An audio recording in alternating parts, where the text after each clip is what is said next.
Hey friends, my name is Steve Guttenberg, and I am the Audiophiliac, and I am excited. I'm excited today because just a few days ago, I had the honor, the privilege of going to Rudy Van Gelder's studio in Englewood Cliffs, New Jersey.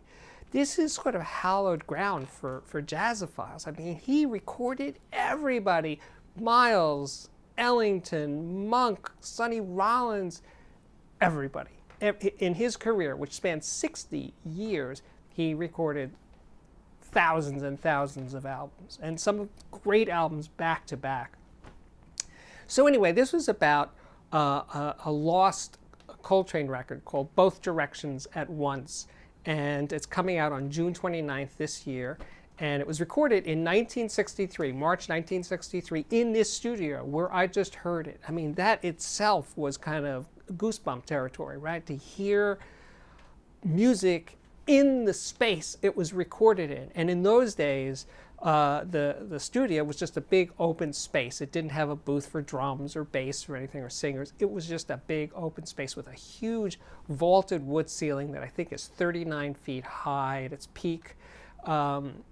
You could tell just walking around that room and hear people talking that it's a great sounding room.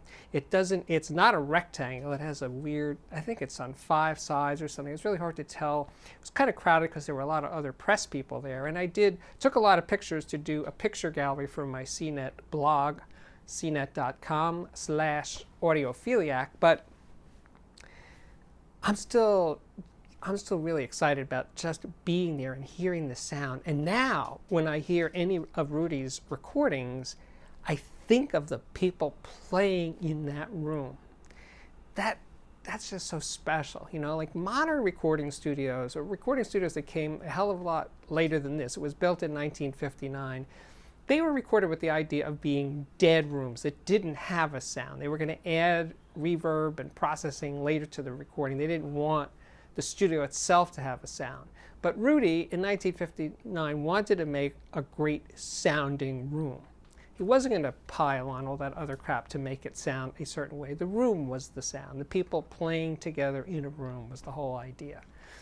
And he succeeded. Now, I'm not saying, I have to quickly back up and say, I don't think that Rudy Van Gelder's recordings sound like audiophile recordings, that they're pristine and perfect in ways that a Chesky recording is, or a reference recording is, or a Todd Garfinkel MA recording is. They don't sound like that.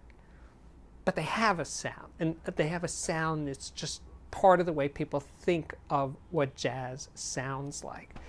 You know, one of the things, I couldn't get into the control room. They were very guarded about that. So I took pictures through the glass, and that's going to be part of the slideshow. But some things were out in the open, and one of them was a Scully mastering lathe for LPs.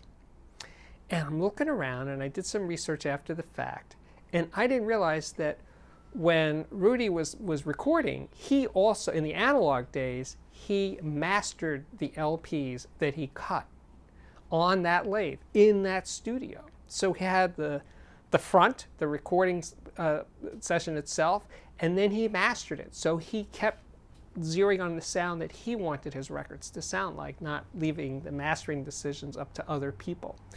That's pretty spectacular right there if you think about it. It may have been more common in those days, in the all analog days, where LPs were the only real format that people bought in any numbers. But be that as it may, there was the lathe. I took some pictures of it. It was definitely his pride and joy. There was a little plaque on it and stuff. It was kind of exciting and unexpected. There was also an Ampex 2-track reel-to-reel machine. I don't know that it dates back to the 50s or 60s, but it was sitting there with a plastic cover on it, so I didn't want to lift the cover to see exactly what it was. But it was there. It wasn't in the control room. It was actually in the studio. The studio now has a piano booth, a drum booth, some other booths, you know, along the perimeter of the room. It's a pretty big room. You could record a big band in that room, no problem. One of the people that worked there, he told me that when, back in the day, before the booths and stuff, musicians would just kind of find the place in that space that sounded good to them. So he said, oh, that's where Coltrane stood when he recorded a love supreme. You know, they just found that space. They didn't wear headphones in those days. They listened to themselves play in a room. Doesn't really happen much anymore, but it happened then. And it's on all of those recordings that Rudy Van Gelder made. Hundreds, possibly thousands. I can't really find a source that lists everything in an easy to digest way. But he made a lot of records and a lot of great ones. So just being in that space and hearing this lost Coltrane album was pretty special. And you know, you close your eyes and you listen and you're thinking, it was here. That saxophone, McCoy Tyner's piano, and Elvin Jones' drums. I think it was Elvin Jones. It was right in that space. That gives me goosebumps right now, just thinking about it. So anyway, the record comes out June 29th. Unfortunately, the studio's not open to the public for tours or anything, which made my presence there that much more special. And listen to the record when it comes out, or any Rudy Van Gelder record, and you'll hear some of that. Some of that is on the record. And if you listen to it in a digital form, well, I think Rudy was involved in a lot of the digital transfers later on, starting in the 90s. There were these RVG masters, so you do get some of Rudy in those masters. The essence of Rudy. He was not a fan of analog, by the way. Matter of fact, he said he was happy to see analog go. He basically said good riddance. He wasn't one of those guys, oh, analog's the best. That's not a Rudy thing. Like I said, he's not an audiophile.